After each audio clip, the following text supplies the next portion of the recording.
আসসালামু আলাইকুম। কেমন আছেন আপনারা সবাই? আশা করছি সবাই ভালো আছেন। শুভ সন্ধ্যা। তো আজকে কিন্তু একটু মিষ্টি কুমড়া রান্না করেছি, তাও আবার মুরগি দিয়ে। এই তরকারিটা আমার বাচ্চারা কিন্তু অনেক পছন্দ করে, মিষ্টি কুমড়া দিয়ে মুরগি। তো এখানে কিন্তু আমি আদা রসুন বাটা পেঁয়াজ বাটা দিয়ে প্রথমে মশলাটা এখন কষিয়ে নেব। আর আস্ত গরম মশলা কিন্তু দিয়ে দিয়েছি। এখন দিয়েছি হলুদ, লবণ, মরিচের গুঁড়ো, তারপরে ধনিয়ার গুঁড়ো, জিরার গুঁড়ো। এই মশলাগুলো দিয়ে এখন কিন্তু আমি মশলাটা ভালোভাবে নেড়ে চেড়ে কষিয়ে নেব। আপনারা কি মিষ্টি কুমড়া দিয়ে মুরগি খেয়েছেন বা অন্য ধরনের মাংস খেয়েছেন জানাবেন। আমি কিন্তু প্রায় এই তরকারিটা রান্না করি, বাচ্চাদের জন্য ওরা পছন্দ করে। আলু দিয়ে মাংস রান্না করি, তারপর মিষ্টি কুমড়া দিয়ে। তো এখানে কিন্তু মুরগি দিয়ে দিয়েছি। মুরগি দিয়ে এখন মুরগিটাও কিন্তু মশলার মধ্যে আমি ভালোভাবে কষিয়ে নেব।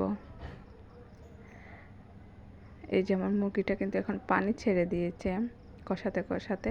তো এ পর্যায়ে কিন্তু আমি আমার মিষ্টি কুমড়াটাও অ্যাড করব। এখানে মিষ্টি কুমড়া দিয়ে দিয়েছি। আর মুরগি দিয়ে মিষ্টি কুমড়া রান্না করলে আমি কিন্তু একটু বড় বড় পিস করেই রান্না করি, কারণ মিষ্টি কুমড়া এমনিতেই তাড়াতাড়ি সিদ্ধ হয়ে যায় আর গলেও যায়, কিন্তু বেশি নাড়াচাড়া করা যায় না। তো এখানে কয়েকটা কাঁচামরিচ অ্যাড করে দিয়েছিলাম। দিয়ে এখন মিষ্টি কুমড়াটাও আমি ভালোভাবে কষিয়ে নেড়ে চেড়ে এখন জাল করে নিব। তো এখানে দেখেন মিষ্টি কুমড়াও কিন্তু অনেক পানি ছেড়েছে। তো মিষ্টি কুমড়াটা আমি ভালোভাবে মিক্স করে ঝোলের পানি দিয়ে দিব। মিষ্টি কুমড়া তাড়াতাড়ি সিদ্ধ হয়ে যাবে আর মাংসটা সাথে সিদ্ধ হয়ে যাবে। মাংস কিন্তু কষানোর মধ্যেই সিদ্ধ হয়ে গিয়েছে প্রায় অর্ধেকই বলতে গেলে। আমি অনেকটা টাইম ধরে কষিয়ে তারপরে কিন্তু সবজিটা দিয়েছি। তো এখানে ঝোলের জন্য পানি দিয়ে দিচ্ছি। এখন কিন্তু আমি হাই হিটে রান্নাটা করে নিব। আর মুরগির যে কলিজাটা আমি কিন্তু লাস্ট পর্যায়ে অ্যাড করি সব সময়, না হলে দেখা যায় তরকারির কালারটা নষ্ট হয়ে যায়। তো কলিজাটা আমি লাস্ট পর্যায়ে দিয়ে দিয়েছি। এখন জাল করব। জাল করার আগে এখানে আমি দিয়ে দিচ্ছি চিনি।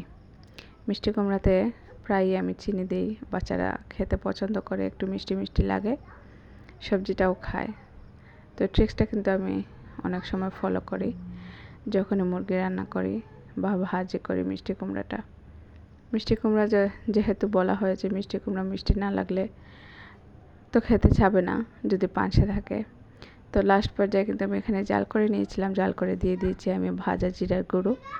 দিয়েই তো রেডি হয়ে গিয়েছে কিন্তু আমার মিষ্টি কুমড়া মুরগি দিয়ে ঝোলটা। কেমন হয়েছে